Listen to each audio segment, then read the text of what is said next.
जब एक इंसान को सिद्धियां प्राप्त हो जाती हैं, सूक्ष्म जगत की शक्तियां प्राप्त हो जाती हैं, तो बेशक वो इंसान आम इंसान के मुकाबले बहुत ज़्यादा पावरफुल हो जाता है। और सिद्धियों और शक्तियों का घमंड या अभिमान उस इंसान के जीवन में कुछ ऐसी असाधारण कृतियां पैदा करता है जो उस इंसान के लिए बिल्कुल भी अच्छी नहीं होती। तो आज मैं आपको बताने वाला हूँ, अगर किसी इंसान को दैवी शक्तियाँ प्राप्त हो जाती हैं और शक्तियाँ प्राप्त करने के बाद वो इंसान घमंडी हो जाता है या फिर अभिमानी हो जाता है, तो उस घमंड से पार पाने के लिए उस इंसान को एक बार माता मनसा देवी की कथा जरूर सुननी चाहिए। माता मनसा देवी भगवान शिव की सबसे छोटी मानस पुत्री हैं और भगवान शिव के विषपान करने के उपरांत ही माता मनसा देवी का जन्म हुआ था। तो इस वजह से माता मनसा देवी बचपन से ही बहुत ज़्यादा विषैली थी। कुछ लोग ये भी कहते हैं कि माता मनसा देवी भगवान शेषनाग से भी ज़्यादा विषैली हुआ करती थी। बचपन से ही विषैली होने की वजह से माता मनसा देवी को विष कन्या या फिर नाग कन्या भी कहा जाता था। लेकिन भगवान शिव की पुत्री होने के नाते माता मनसा देवी में बहुत सारी दैवी शक्तियां पहले से ही मौजूद थी। एक बार शिवलोक में किसी समारोह का प्रारंभ हुआ तो वहां पर सभी देवगणों को बुलाया गया, लेकिन माता मनसा देवी को नहीं बुलाया गया। जब माता मनसा देवी को ये पता लगा तो उन्हें बहुत ज़्यादा बुरा लगा और उस समारोह में सिर्फ देवगण ही शामिल हो सकते थे। मतलब माता मनसा देवी को अभी तक देवी की उपाधि नहीं मिली थी। उसके बाद माता मनसा देवी को पता लगा कि देवता या फिर देवी की उपाधि तो किसी भी शक्ति को तभी मिलती है जब उसकी पूजा करेंगे, उसके बाद ही देवता या देवी की उपाधि मिलती है। तो माता मनसा देवी इन कोशिशों में लग गई कि लोग उसकी पूजा करें, लेकिन विष कन्या होने की वजह से, नाग कन्या होने की वजह से लोग उससे डरते थे। तो माता मनसा देवी ने लोगों को डरा धमका कर अपनी पूजा करवाना शुरू कर दी। लेकिन माता मनसा देवी को एक परम भक्त फिर भी नहीं मिला और जब तक माता मनसा देवी को उसकी पूजा करने वाला एक सच्चा भक्त ना मिल जाए तब तक माता मनसा देवी को देवी की उपाधि मिलने वाली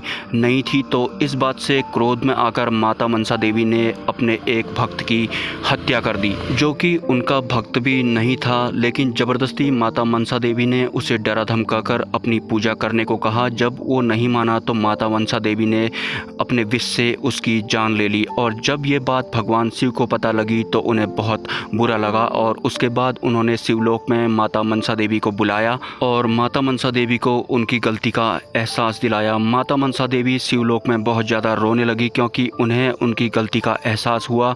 बाद में उस भक्त को भगवान भोलेनाथ ने जिंदा भी कर दिया था और उसके बाद भोलेनाथ को एहसास हुआ कि उनकी मानस पुत्री मनसा लोक कल्याण के लिए अब तैयार हो चुकी है। तो उसके बाद भगवान भोलेनाथ ने नागलोक की माता का दर्जा माता मनसा को दिया और उसके बाद ही माता मनसा देवी को माता या फिर देवी के रूप में जाना जाने लगा। लेकिन उससे पहले माता मनसा देवी को ना तो माता और ना तो देवी, सिर्फ मनसा नाम से ही पुकारा जाता था या फिर विष कन्या या फिर नाग कन्या के नाम से। और ऐसी भी मान्यता है कि जो वासुकी नाग हैं उन्होंने एक बहन की इच्छा जताई थी, तो उसके बाद ही माता मनसा देवी का जन्म हुआ था। और दोस्तों, अब मैं आपको अपना सच्चा अनुभव बताने जा रहा हूँ कि माता मनसा देवी ने मुझे किस रूप में, कैसे आज्ञा चक्र के माध्यम से और सदृश्य दर्शन दिए थे। दोस्तों, मैं एक छोटा मोटा साधक हूँ जो ये उम्मीद रखता है कि उसे आज्ञा चक्र में या फिर उसके स्वप्न में उसे जो भी शक्तियाँ दिखाई दे सौम्य रूप में ही दिखाई दे। तो ऐसे ही मैं ध्यान केंद्रित करता रहता हूँ।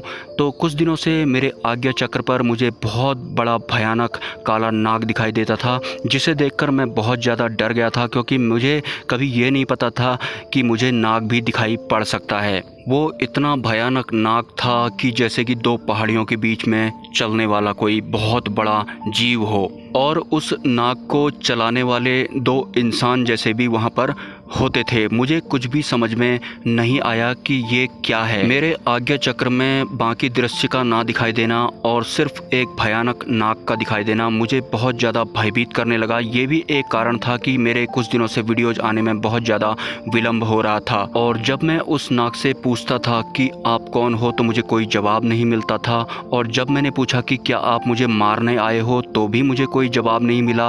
उस नाग का हाव भाव ऐसा होता था जैसे कि मुझे तुम्हारे सामने में बहुत अच्छा लग रहा है, बहुत चैन आ रहा है, सिर्फ आंखें टिमटिमाता रहता था और अपना जो सर है इधर उधर हिलाता रहता था। तो ऐसे ही कई दिन बीत गए और एक दिन ऐसे ही रात में लगभग 3 बजे वो नाग अचानक से मेरे आज्ञा चक्र से हटकर दूर कहीं जंगलों में जाता हुआ मुझे दिखाई पड़ा और वहां जाकर वो एक नाग कन्या बन गया। मतलब कमर से ऊपर का शरीर कन्या का होता था और कमर से नीचे का शरीर नाग का यानी कि सर्प का होता था। और अगर मैं उनके चेहरे की बात करूं तो वो इतना सौम्य होता था, इतना मनमोहक होता था कि मैं आपको बता नहीं सकता।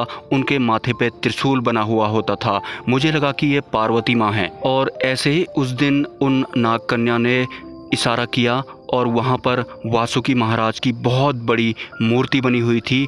वो कोई पृथ्वी के ऊपरी भाग की जगह तो नहीं लग रही थी, लेकिन पृथ्वी के नीचे भाग की जगह जरूर लग रही थी, जिसे कि नागलोक या फिर पाताल लोक कहा जाता है। वहाँ मैंने नागराज वासुकी को पहली बार शिव जी के वेश में देखा। मेरे पशु पक्षियों के बहुत ज़्यादा करीब होने की वजह से ही नाग माता माता मनसा देवी ने मुझे दर्शन दिए। कुछ चीज़ें मैंने गुप्त रखी हैं। मिलते हैं नेक्स्ट वीडियो में। Have a nice day.